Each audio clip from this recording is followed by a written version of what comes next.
dia a todos. Estamos mais uma vez aqui na Associação Espírita Discípulo de Allan Kardec, na manhã de domingo, no nosso horário tradicional das palestras, às 9 horas da manhã, para mais uma palestra, hoje a cargo do Rogério, trabalhador aqui da casa, que vai nos falar sobre o tema o rico e Lázaro, do Evangelho de Jesus e também do Evangelho segundo o Espiritismo.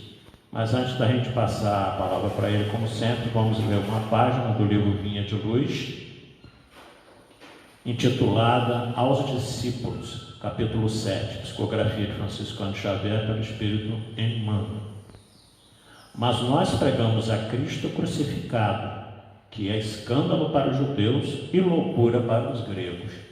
Paulo, 1 Coríntios, capítulo 1, versículo 23. A vida moderna, em suas realidades brilhantes, vai ensinando às comunidades religiosas do cristianismo que pregar é revelar a grandeza dos princípios de Jesus nas próprias ações diárias. O homem que se internou pelo território estranho dos discursos, sem atos correspondentes à elevação da palavra, expõe-se cada vez mais ao ridículo e à negação. Há muitos séculos prevalece um movimento de filosofias utilitaristas e, ainda agora, não escasseiam orientadores que cogitam da construção de palácios egoísticos à base do magnetismo pessoal e psicológicos que ensinam publicamente a sutil exploração das massas. É nesse quadro obscuro do desenvolvimento intelectual da Terra que os aprendizes do Cristo são expoentes da filosofia edificante da renúncia e da bondade, revelando em suas obras isoladas a experiência divina daquele que preferiu a crucificação ao pacto com o mal. Novos discípulos, por isso, vão surgindo, além do sacerdócio organizado. Irmãos dos sofredores, dos simples, dos necessitados, os espiritistas cristãos encontram obstáculos terríveis na cultura intoxicada do século e no espírito utilitário das ideias comodistas. Há quase 2000 anos, Paulo de Tarso aludia ao escândalo que a atitude dos aprendizes espalhava entre os judeus e à falsa impressão de loucura que despertava no ânimo dos gregos. Os tempos de agora são aqueles mesmos que Jesus declarava chegados ao planeta. E os judeus e gregos, atualizados hoje nos negocistas desonestos e nos intelectuais vaidosos, prosseguem na mesma posição do início. Entre eles, surge o continuador do Mestre, transmitindo-nos o ensinamento com o verbo santificado pelas ações testemunhais. Aparecem dificuldades, sarcasmos e conflitos. O aprendiz fiel, porém, não se atemoriza. O comercialismo da avareza permanecerá com o escândalo e a instrução envenenada, demorar-se-á com os desequilíbrios que lhe são inerentes. Ele, contudo, seguirá adiante, amando, exemplificando e educando com o libertador imortal. Bom, como todas as páginas de Emmanuel, bastante significativa para todos nós, né? O agravante aqui é que ele diz que há muitos séculos prevalece esse movimento, filosofia das filosofias utilitaristas, né? Muito mais ligado ao materialismo das coisas do que à espiritualização.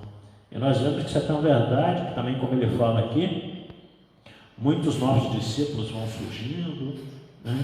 E cabe a nós, os espiritistas, esse trabalho mais presente de auxiliar aos nossos irmãos infelizes, aos simples, aos necessitados, já que muitas seitas e muitas religiões se esqueceram disso. E é muito pertinente ao tema de hoje, né? Eles se esqueceram do Lázaro, né? Estão muito mais preocupados com o homem rico, conforme nos fala a parábola, né?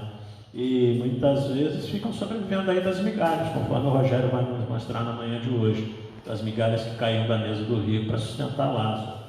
E assim vão tocando. Só que já se passaram, conforme Emmanuel nos fala aqui, 2000 anos da mensagem de Paulo, né? Conforme nos narra aqui em Coríntios, no primeiro capítulo, demonstrando a necessidade da gente ser um pouco mais fiel àquilo que a gente prega, que nós sabemos ainda uma dificuldade muito grande disso, porque ele fala aqui também com relação a isso, né? Que muitas vezes essa beleza da palavra, dos oradores, dos sacerdotes, dos pregadores de todas as religiões, ela muitas vezes não conduz com o nosso comportamento. Isso é verdadeiro, isso faz parte da vida de muitos de nós.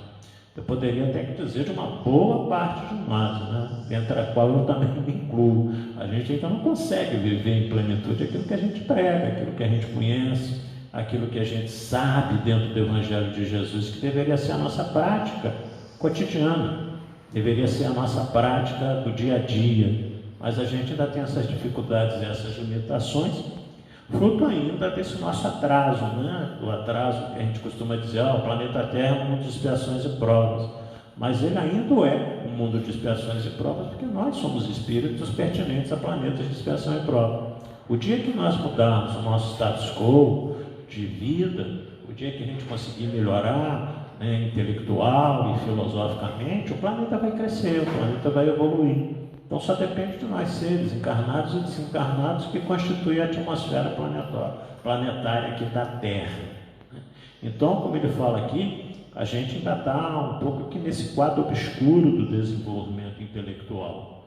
A gente, embora tenha conhecimentos científicos muito amplos hoje em dia, né, tecnológicos e tudo mais, mas a nossa intelectualidade ainda não se quedou para o lado moral, para o lado ético, sobretudo. Por isso que nós vemos aí tantos descalabros, tanta roubalheira, tanta coisa que não deveria mais fazer parte da vida de um cristão sincero. Mas tudo isso é aprendizado, tudo isso são momentos que a gente passa e tem que passar ainda em função desse atraso moral. Então essa é a mensagem da manhã de hoje, né? Pedindo então aos amigos espirituais que auxiliem o nosso irmão Rogério, seu mentor, a todos nós que estamos presentes aqui na sala, no Salão da EDAC, a vocês que estão nos acompanhando aí pelas mídias sociais, e nesse domingo nossa Mãe Santíssima possa nos envolver no seu manto de amor e bondade, e que nós possamos ter uma manhã fraterna, de muito aprendizado, e que a gente consiga, como diz a página, sobretudo procurar vivenciar isso no nosso dia a dia. Então assim nós fazemos uma prece inicial para passar a palavra para o Rogério. Ave Maria, cheia de graças, o Senhor é convosco. Bendita sois vós entre as mulheres, porque bendito é o fruto do vosso ventre, nasceu Jesus. Santa Maria, Mãe de Jesus, rogai a Deus por nós, pecadores, agora e na hora do nosso desenlace. Com essa prece, então, nós pedimos permissão aos mentores da casa, na figura maior do Dr. Adolfo Bezerra de Menezes, para iniciarmos o estudo da manhã de hoje. Muita paz a todos. Com você, a palavra contigo, meu amigo. Bom dia a todos, amigos e amigas, a todos os companheiros do Ideal Espírita. Que Jesus possa nos abençoar nessa manhã, que o nosso Mestre Jesus nos envolva os corações, que a gente possa ser capaz de desenvolver esse estudo. Eu quero pedir a vocês a compreensão, porque eu não sou um orador, não tenho essa habilidade. Eu sou um espírita estudando e buscando vivenciar os ensinamentos. Um dos ensinamentos é que a gente divida com os irmãos aquilo que a gente aprende. Eu também tenho a preocupação de estar aqui, da responsabilidade de estar aqui e de buscar vivenciar o que a gente fala. Então, eu fico muito preocupado com a gravidade desse momento. Mas eu agradeço a Deus porque também o trabalho que eu preciso para o meu sustento, ele me dá a possibilidade de me transformar numa pessoa mais humilde diante dos meus semelhantes, porque são pessoas que no meu trabalho eu cuido, pessoas enfermas, carentes, que precisam de assistência. Então ali é onde eu exercito essa necessidade de me transformar numa pessoa humilde e de aprender a fazer o bem, que eu ainda não sou bom, mas estou aprendendo. Peço ao meu mentor, peço ao mentor da casa Bezerra de Menezes, que me inspire nessa manhã e me dê serenidade para que eu possa desenvolver o tema.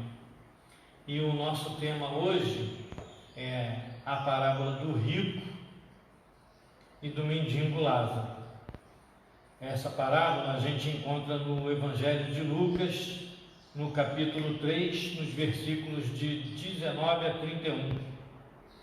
E no Evangelho segundo o Espiritismo, também, por coincidência, no capítulo 16 também. Na página 217, no item 5, está lá. Lá consta como a parábola do mal rico, mas é a mesma parábola.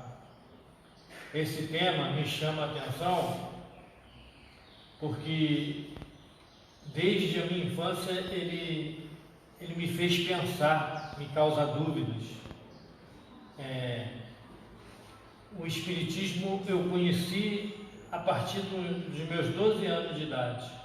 Na minha primeira infância, até os 12 anos, eu fui criado no catolicismo. Frequentei a Igreja Católica, ainda peguei aquele tempo que as missas eram rezadas com os padres voltados para o altar e de costas para a gente, fazendo a missa em latim, né? E aí depois, nessa fase dos 12 anos, eu fiquei órfão de pai, e nas dificuldades que a vida apresenta para a gente, a mãe passando dificuldades, teve o apoio do irmão, meu tio e padrinho Arlindo, que me acolheu na casa dele por um tempo, e nessa convivência com ele eu tive a oportunidade de conhecer a doutrina. Sempre gostei de ler, ele dispunha de muitos livros, eu consegui então ler as obras básicas, me inteirar. Na convivência com ele, ele dirigia uma casa na época, eu comecei a ir com ele, tive a oportunidade de estudar o Evangelho segundo o Espiritismo, o Livro dos Espíritos, o Livro dos Médiuns, assisti às reuniões de estudo e assisti às reuniões de desobsessão. Então tive uma experiência grande naquela época, foi muito interessante e foi muito enriquecedor para mim. De uma das reuniões de desobsessão, um espírito tornou-se afim da casa, né? Criou laços de afinidade com a gente na casa, nos dois planos da vida, espiritual e material, e passou a integrar a nossa equipe de trabalhadores, prestando assistência aos necessitados, conforme a gente vê na literatura espírita, conforme a gente vê nos ensinamentos de Kardec, a transformação dos espíritos à medida que reconhecem que se equivocaram e começam uma nova caminhada. Assim ele fez, servindo de exemplo para mim também nessa jornada. Bom, a partir daí, esse tema, a parábola do mal rico, eu vou ler aqui a parábola para que vocês compreendam qual é a minha dúvida, qual foi a minha dúvida e o que me levou a estudar o tema. Então ela diz assim aqui no Evangelho segundo o Espiritismo: havia um homem rico que vestia púrpura e linho e se tratava magnificamente todos os dias. Havia também um pobre chamado Lázaro, deitado à sua porta, todo coberto de úlceras, que muito estimaria poder mitigar a fome com as migalhas que caíam da mesa do rico. Mas ninguém lhes dava, e os cães lhe vinham lamber as chagas. Ora, aconteceu que esse pobre morreu e foi levado pelos anjos para o seio de Abraão. O rico também morreu e teve por sepulcro o inferno. Quando se achava nos tormentos, levantou os olhos e viu de longe Abraão e Lázaro em seu seio. E exclamando, disse essas palavras: Pai Abraão, tem piedade de mim. e manda-me Lázaro, a fim de que molhe a ponta do dedo na água para me refrescar a língua, pois sofro horrível tormento nestas chamas. Mas Abraão lhe respondeu: meu filho, lembra-te de que recebeste em vida teus bens e de que Lázaro só teve males. Por isso, ele agora está na consolação e tu nos tormentos. Ademais, existe para sempre um grande abismo entre nós e vós, de sorte que os que queriam passar daqui para aí não o podem, como também ninguém pode passar do lugar onde estás para aqui. Disse o rico: eu então te suplico, pai Abraão, que o mandes à casa de meu pai, onde tenho 5 irmãos, a dar-lhes testemunho destas coisas, a fim de que não venham também eles para este lugar de tormento. Abraão lhe retrucou: eles têm Moisés e os profetas, que os escutem. Não, meu pai Abraão, disse o rico, se algum dos mortos for ter com eles, farão penitência. Respondeu-lhe Abraão: se eles não ouvem a Moisés nem aos profetas, também não acreditarão, ainda mesmo que algum dos mortos ressuscite. Como eu disse antes, está no Evangelho de Lucas, capítulo 16, de 19 a 31.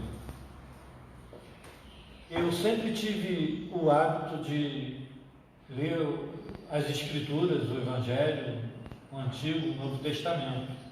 E essa é uma daquelas passagens que sempre me levou a reflexões, porque me suscitava dúvidas, né?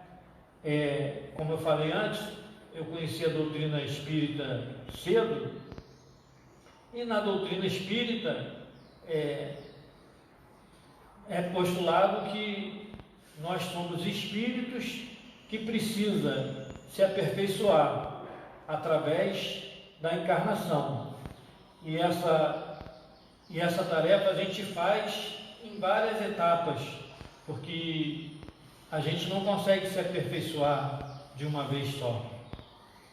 Há espíritos, como diz a doutrina, como diz os espíritos, que se desenvolvem sem passar pela fieira do mal, conseguem se encaminhar no caminho do bem, mas precisam de experiências ainda assim, e encarnam também. E há aqueles que se equivocam, se deixam deslumbrar pelas influências da matéria e acabam desenvolvendo vícios, paixões. Esses retardam ainda mais a caminhada, mas também são suscetíveis à perfeição.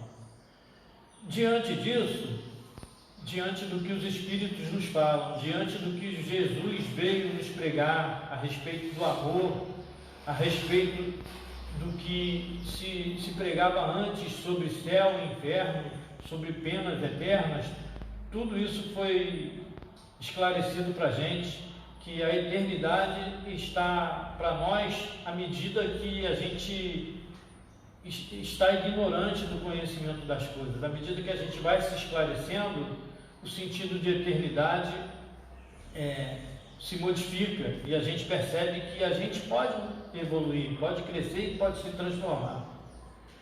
Então, enquanto imperfeitos, a gente tem essa impressão de eternidade.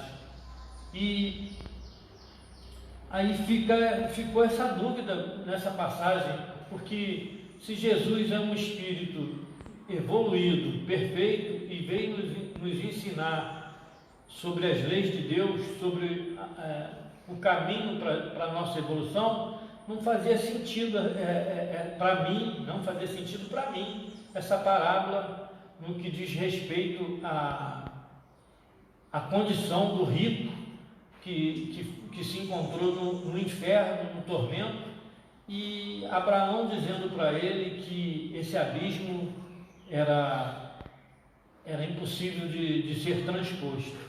Então exigiu de mim esse estudo. Eu senti essa necessidade do estudo. E por muito tempo eu pesquisei, lia e relia sobre o tema para poder compreender. E olha que já se vão anos, né? Porque eu já estou aí na idade avançada, já tenho que me preparar para reentrar na vida espiritual. Daqueles espíritos ainda resistentes às mudanças e à transformação, né? As experiências da vida vêm me mostrando isso. Então, foi preciso estudar. E aí, certa tarde, eu tive uma intuição e fui buscar no site. Agora nós temos o recurso, além das obras básicas, nós temos o recurso da internet, né? Das obras digitais, e fui buscar no site. A Federação Espírita Brasileira mantém um site à nossa disposição e com vários temas, com várias literaturas a respeito, com vários estudos. E lá eu encontrei no EAD,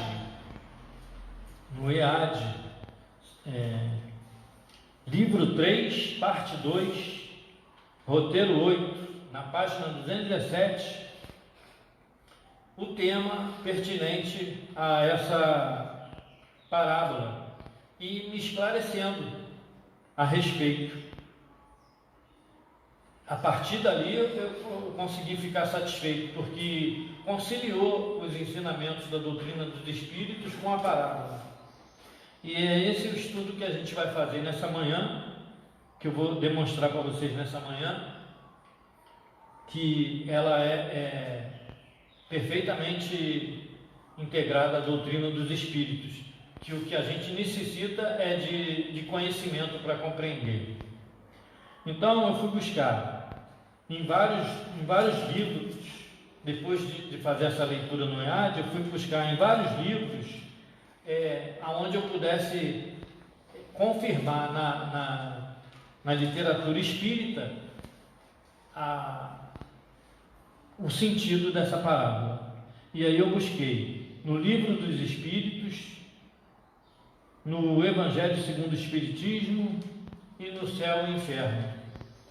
Além de ter também na obra de André Luiz, Nosso Lar, na obra de Ivone Pereira, Memórias de um Suicida, também situações que confirmam essa parábola. No Evangelho segundo o Espiritismo, nas questões de 258 a 273, a gente tem a escolha das provas. Na questão 266, fala da escolha do espírito, fala do esquecimento a que nós somos submetidos quando reencarnamos, a fim de que a gente possa ter um novo recomeço, né? E tem uma interessante nota explicativa de Kardec falando sobre isso. É muito esclarecedor. Na questão 274 a 290, fala das relações além-túmulo. No capítulo 3, no início da página 97, fala do retorno da vida corporal à vida espiritual. A gente busca na questão 154, tem a separação da alma e do corpo. Na questão 260, explica por que nascer entre gente de uma vida, o tipo de escolha que a gente faz. Na questão 274, fala da escolha de determinadas provas. E aí fica uma questão, porque quando a gente está encarnado, a gente fica se perguntando, mas por que eu escolheria viver entre gente de uma vida? Procurar viver entre pessoas boas, que possam me ensinar o bem.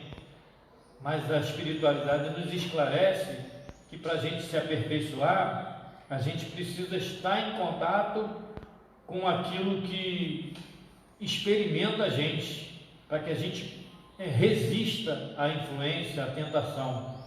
Como disse Jesus lá atrás, o joio e o trigo, né? Eles crescem juntos, né? Assim somos nós.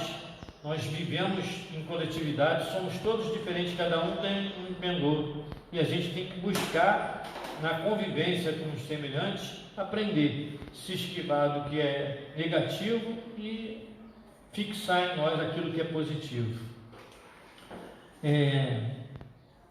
Na questão 814 também fala da escolha das provas. Na 815 fala da prova mais terrível, mais difícil. Na 816 fala das tentações. No livro Céu e Inferno, no capítulo 1, item de 1 a 5, na página 152 e 153, tem um item que fala sobre o passamento, que é o momento do nosso desencarne. Na página 235 e 233, tem uma mensagem do Espírito Georges que fala sobre o castigo. Na 248 tem um depoimento de Ferdinand Bertin, que fala do seu estado ao ser evocado por uma equipe de médiuns. No livro Memórias de um Suicida, cujo personagem principal é Camilo, um escritor português, fala da sua chegada ao mundo espiritual, do terror que ele viveu quando se percebeu vivo ainda do lado de lá, e dos tormentos que sofreu naquele vale de suicidas, até que conseguiu a assistência de amigos, quando muda o seu padrão, quando percebe a necessidade de mudar para ser assistido, e é recolhido à colônia de Maria de Nazaré, e a partir daí começa uma nova jornada para se reajustar, se percebe desajustado, nem encarnado nem desencarnado, por ter precipitado o seu retorno ao mundo espiritual, com o fluido vital ainda ligado a ele, cheio de energia ainda. É uma situação interessante da gente estudar. André Luiz, no nosso lar, também fala da sua jornada. Foi taxado também de suicida porque usou mal a sua experiência física, embora não tenha se suicidado assim conscientemente, mas o tipo de vida que o levou fez ele ser considerado suicida. Também passou pelo umbral, passou pelos sofrimentos. Então, a partir dessas informações todas, a gente fala aqui um pouquinho sobre o que a gente entende da parábola.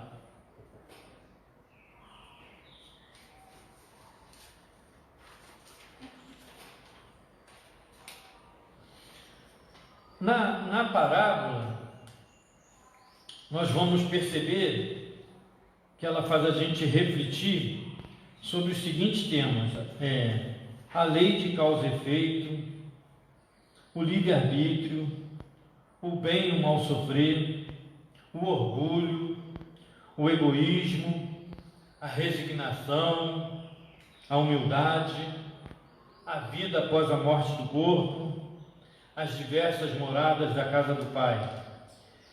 Esses temas todos a gente pode encontrar para estudar mais profundamente no Evangelho segundo o Espiritismo. Lá tem todas essas questões mais detalhadas para a gente desenvolver.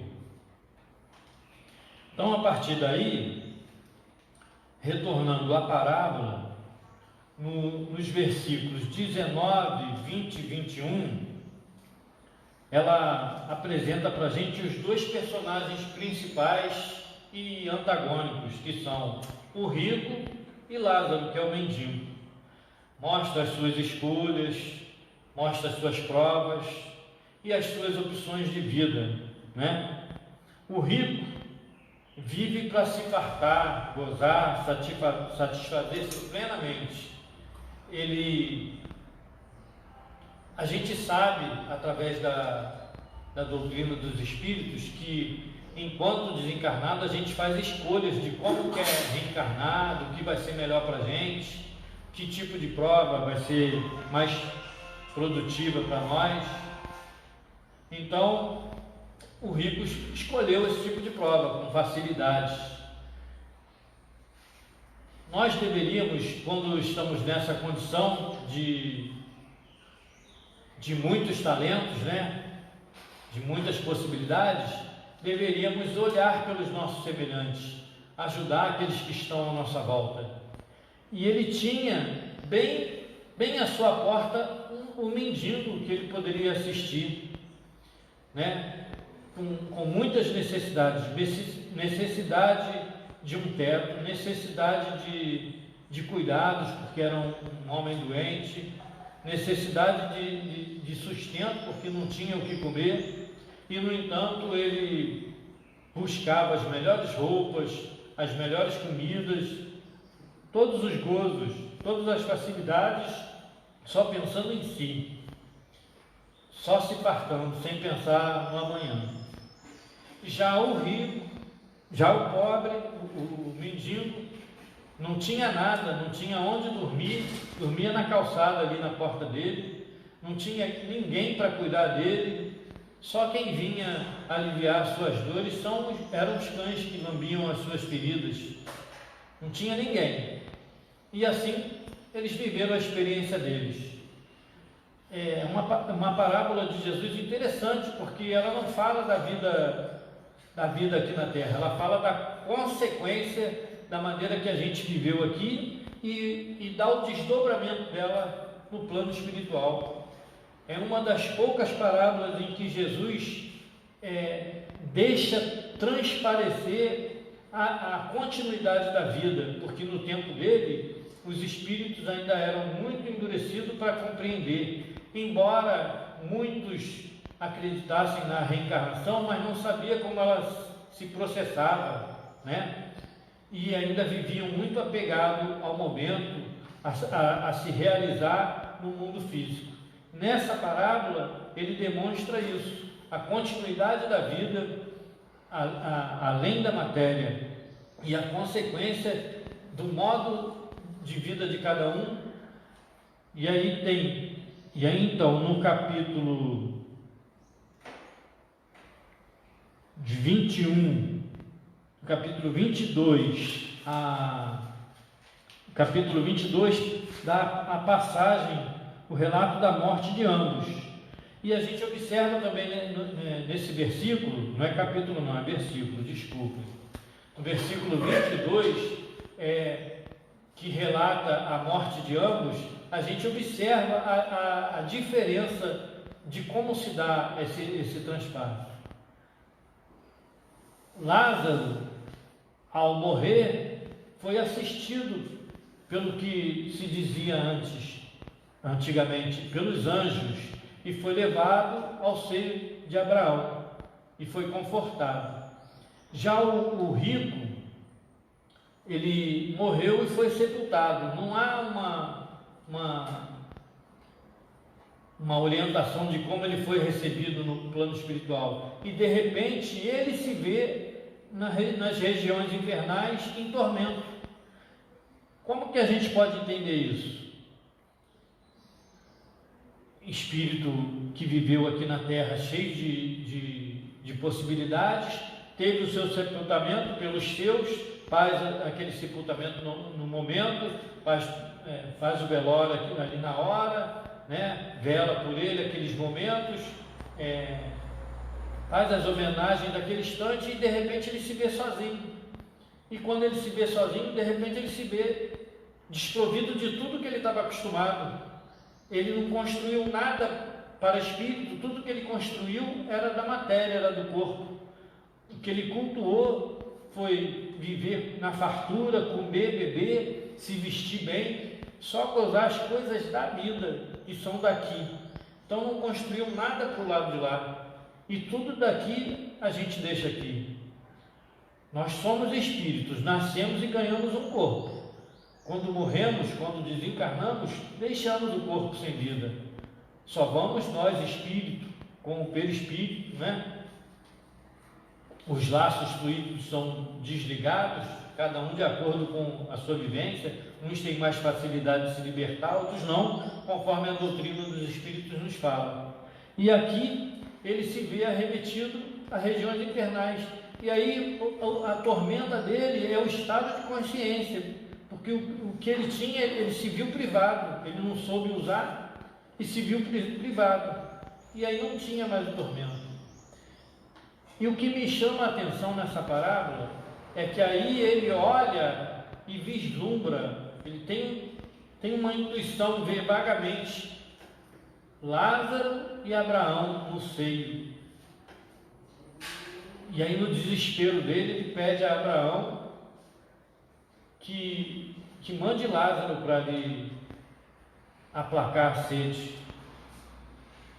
Mas aí Abraão, que aqui a gente pode ver como a figura de um espírito esclarecido, um espírito mais iluminado, Abraão diz a ele: filho, você teve tudo na vida, não soube usufruir, agora você está em tormentos. Quer dizer, agora é o seu momento de refletir, está insulado, restrito a esse ambiente, é o seu momento de refletir a sua vida. E aí ele torna a redarguir para Abraão. Então, por favor, ele lembra dos irmãos, por favor, então manda Lázaro ao meu irmão para que eles parem de agir como eu agi, para que não venham para cá também. A preocupação dele com aqueles a quem ele tem simpatia, a quem ele está ligado por laços de simpatia. E Abraão torna novamente a falar para ele da necessidade de seguir. Nós temos, durante toda a nossa vida, sempre tivemos a orientação de espíritos maiores a nos orientar, e nós sempre tivemos as escrituras através da figura de Moisés, que trouxe para a gente o decálogo, né? Moisés e os profetas nos indicando como nos orientar na vida, como seguir na vida, a fim de que a gente não perca a vida, a fim de que a gente evolua espiritualmente, porque essa passagem aqui na Terra é transitória. A verdadeira vida é a vida espiritual. E nós ainda temos dificuldade de compreender isso pelo nosso grau de adiantamento. Nós viemos de mundos primitivos, estamos agora em mundo de provas e expiações, ainda muito apegado às coisas materiais. Precisamos fazer um esforço grande para que a gente se desapegue disso, para que a gente possa ter essa percepção da vida espiritual. Esse é o esforço que a gente tem que fazer cada dia, e essa é a lição que Abraão dá para ele aqui. Então ele diz que ele tem que seguir a Moisés e os profetas, os irmãos dele. E ele mais uma vez replica: não, pai Abraão, mas se algum dos mortos for ter com ele, eles vão fazer penitência. E Abraão diz mais uma vez: não vai adiantar, eles não vão ouvir os mortos. É o estado em que a gente se encontra, o tipo de vida que a gente escolhe viver, das sensações, dos gozos, dos vícios. A gente só tem a influência daqueles que têm afinidade com a gente. A gente não vai ter afinidade com os espíritos mais evoluídos. Ainda hoje é assim. Nós, na casa espírita, com toda essa obra que chega para a gente, com todas essas mensagens que chegam até nós das casas espíritas, e mesmo em outras religiões, há as manifestações que chegam em forma de profecia, de visões, seja lá como as denominações falam, mas bem a influência de espíritos bons, concitando as pessoas a se transformarem, a se reformarem intimamente, a buscarem a Deus, a viver uma vida mais reta, menos desequilibrada, a fim de que possam merecer a paz interior que a gente tanto almeja, a gente deseja paz interior, mas não quer se transformar, ainda persiste nos mesmos vícios. Isso dificulta a nossa caminhada. E aí, por isso que ele diz que não vai adiantar o Lázaro vir até eles, que eles não vão ouvir. Então é preciso que a gente faça esse exercício. É isso que demonstra aqui. E é isso que chamou a minha atenção nessa parábola, essa questão do abismo. O abismo, no caso, é temporal. Enquanto nós persistirmos nessa questão de viver para a vida material, enquanto a gente não buscar compreender a vida espiritual, a gente não vai mudar o padrão vibratório. Só mudando o padrão vibratório é que a gente tem acesso a outras regiões. E a doutrina dos espíritos nos explica isso. A gente pode confirmar isso aqui no céu e no inferno, nessa questão onde fala do passamento aqui, por exemplo, a figura, a certeza da vida futura não exclui as apreensões quanto à passagem desta vida para outra.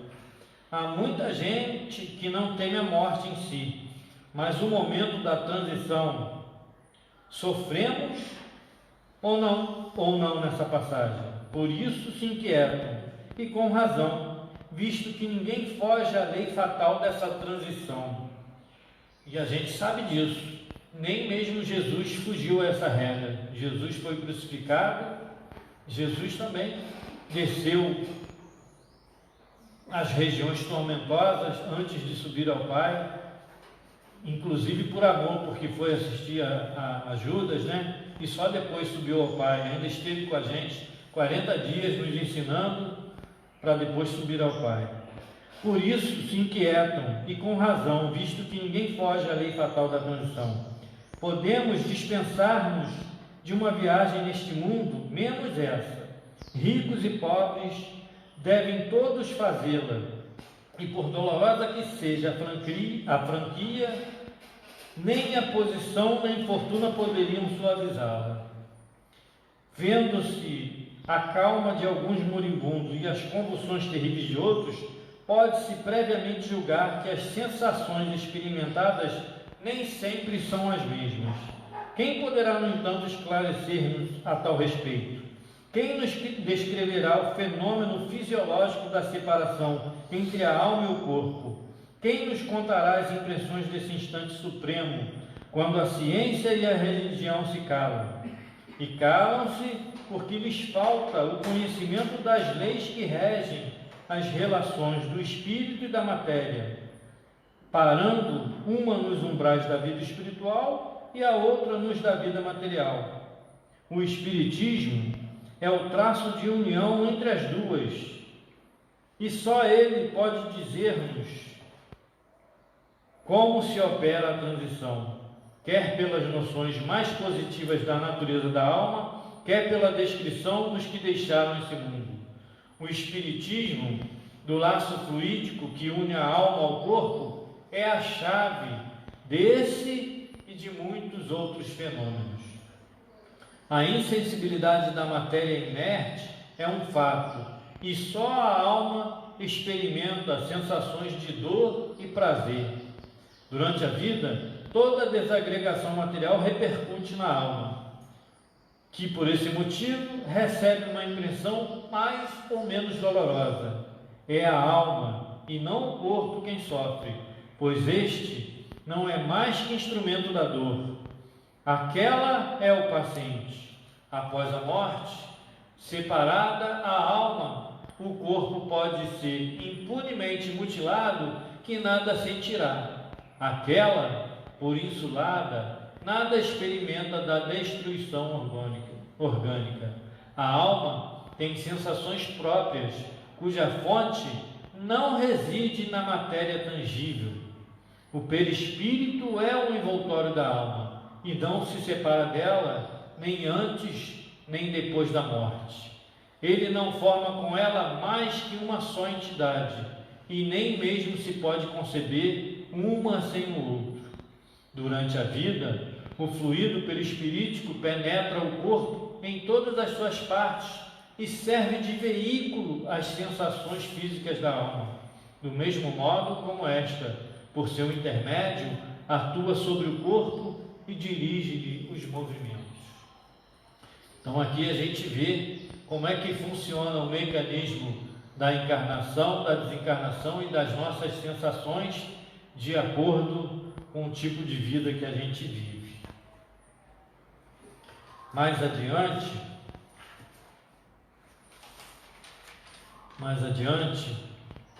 nós temos aqui na página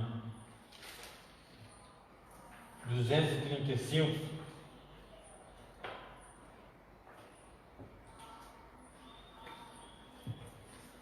no capítulo 4, Espíritos Sofredores, a questão que fala sobre o castigo, e diz assim: depois da morte, os espíritos endurecidos, egoístas e maus, são logo presas de uma dúvida cruel a respeito do seu destino, no presente e no futuro. Olham em torno de si e nada veem que possam aproveitar ao exercício da sua maldade, o que os desespera, visto como o insulamento e a inércia são intoleráveis aos maus espíritos. Não elevam o olhar às moradas dos espíritos elevados, consideram o que os cerca e então, compreendendo o abatimento dos espíritos fracos e punidos, se agarrarão a eles como a uma presa, utilizando-se da lembrança de suas faltas passadas, que eles põem continuamente em ação pelos seus gestos ridículos. Não lhes bastando esse motejo, atiram-se para a terra quais abutres famintos, procurando entre os homens uma alma que lhes dê fácil acesso às tentações. Encontrando-a, dela se apodera, exaltando-lhe a cobiça e procurando extinguir-lhe a fé em Deus, até por fim, senhores de uma consciência, e vendo segura a presa, estendem a tudo quanto se lhe aproxima a fatalidade do seu contágio. O mau espírito, no exercício de sua cólera, é quase feliz, sofrendo a pena nos momentos em que deixa de atuar ou nos casos em que o bem triunfa do mal. Passam, no entanto, os séculos e, de repente, o mau espírito pressente que as trevas acabarão por envolvê-lo. O círculo de ação se lhe restringe e a consciência, muda até então, faz-lhe sentir os acerados espinhos do remorso. Inerte, arrastado no turbilhão, ele vagueia, como dizem as Escrituras, sentindo a pele arrepiar-se de terror. Não tarda então que um grande vácuo se faça nele e em torno dele. Chega o momento em que deve expiar. A reencarnação está aí, ameaçadora, e ele vê, como num espelho, as provações terríveis que o aguardam. Quereria recuar, mas avança, e precipitado no abismo da vida, rola em sobressalto, até que o véu da ignorância lhe recaia sobre os olhos.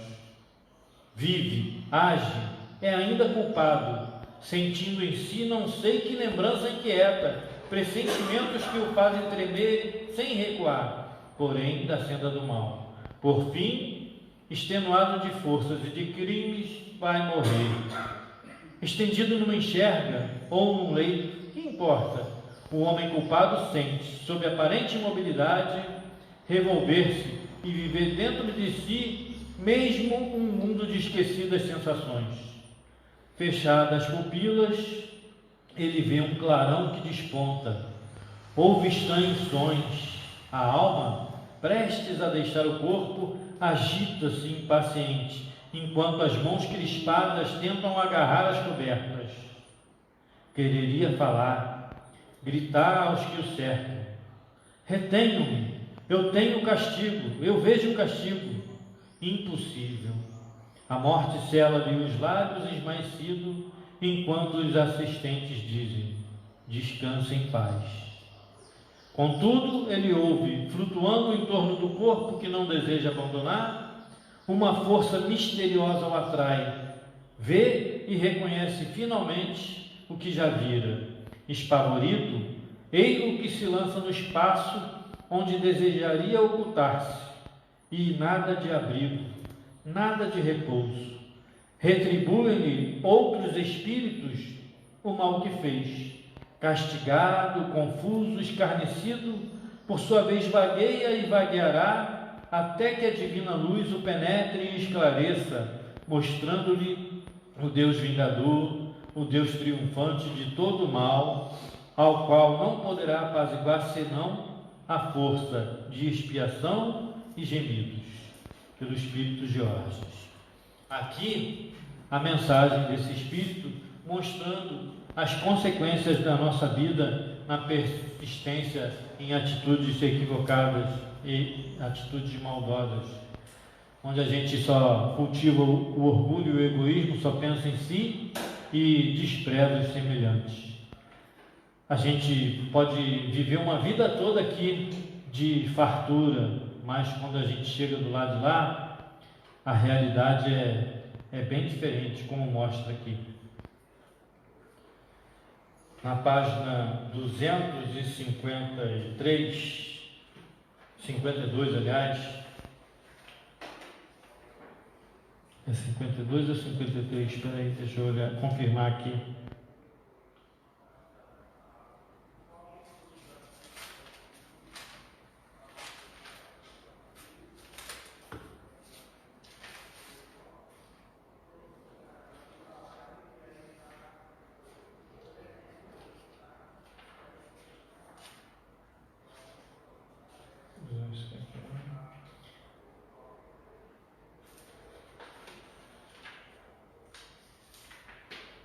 Não, é 248, desculpe. É a mensagem de Ferdinand Bertin. Um médio do Ave evocou o espírito da pessoa dele conhecida, que respondeu: quero comunicar-me, porém não posso vencer o obstáculo existente entre nós. Sou forçado a deixar que se aproximem esses infelizes sofredores. E aí seguiu-se então a seguinte comunicação espontânea: estou num medonho abismo, auxiliai-me. Ó meu Deus, quem me tirará deste abismo? Quem socorrerá com mão piedosa o infeliz estragado pelas ondas? Por toda a parte o marulho das vagas, e nem uma palavra amiga que me console e me ajude neste momento supremo.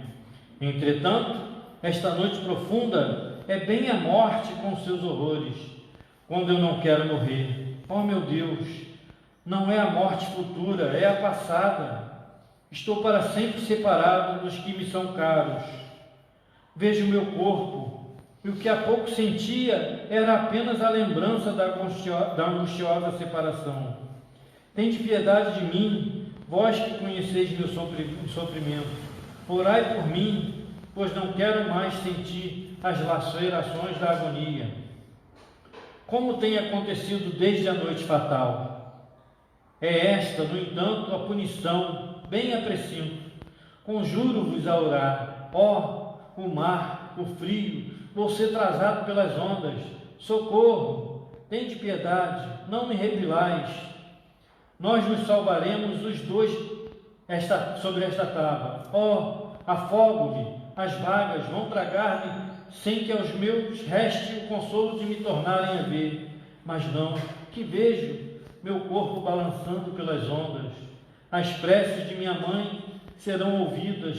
Pobre mãe, se ela pudesse supor seu filho tão miserável como realmente o é, de certo pediria mais.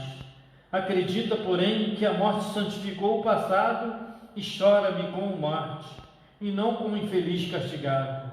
Ó, vós que o sabeis, sereis implacáveis? Não, certo intercedereis por mim. François Bertin. Ele se apresenta como Ferdinand Bertin, mas no final ele assina como François Bertin. E aqui a gente vê essa diversidade de narrativas e de comportamento de acordo com a vivência que a gente tem aqui na vida espiritual. Mais uma vez eu friso, a parábola me fez refletir, porque ela, além de demonstrar um vislumbre que Jesus queria mostrar naquela época sobre a continuidade da vida, também os diferentes mundos em que a gente pode viver de acordo com o nosso grau de evolução. E os espíritos inferiores são interditos aos mundos superiores, eles não têm acesso. Só os espíritos mais esclarecidos avançam em moradas mais equilibradas, mais felizes, de conforto e de paz, e vão avançando. Por isso a gente tem na doutrina dos espíritos sintetizado esses 5 tipos de mundo: primitivo, expiação, regeneração, ditoso e celeste. E todos nós somos suscetíveis de alcançá-los. O que precisamos fazer é nos esforçar.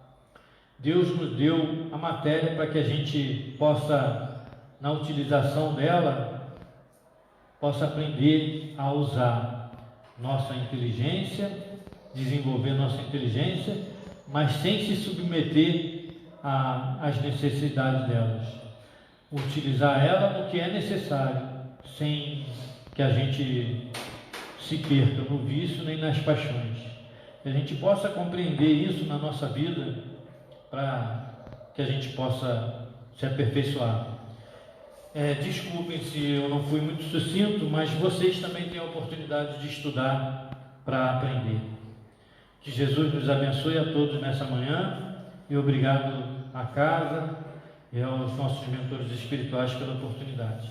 Que Jesus nos ilumine.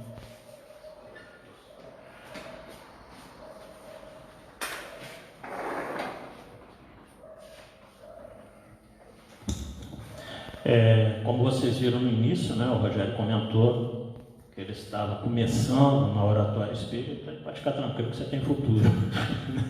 Até porque você está muito bem instruído pelo mestre de todos nós no oratório Carlão, que realmente me iniciou também há 30 e tantos anos atrás.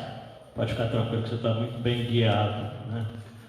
A gente quer agradecer a presença de todos vocês aqui no salão, em especial de João e a família aqui pela primeira vez. Sejam muito bem-vindos.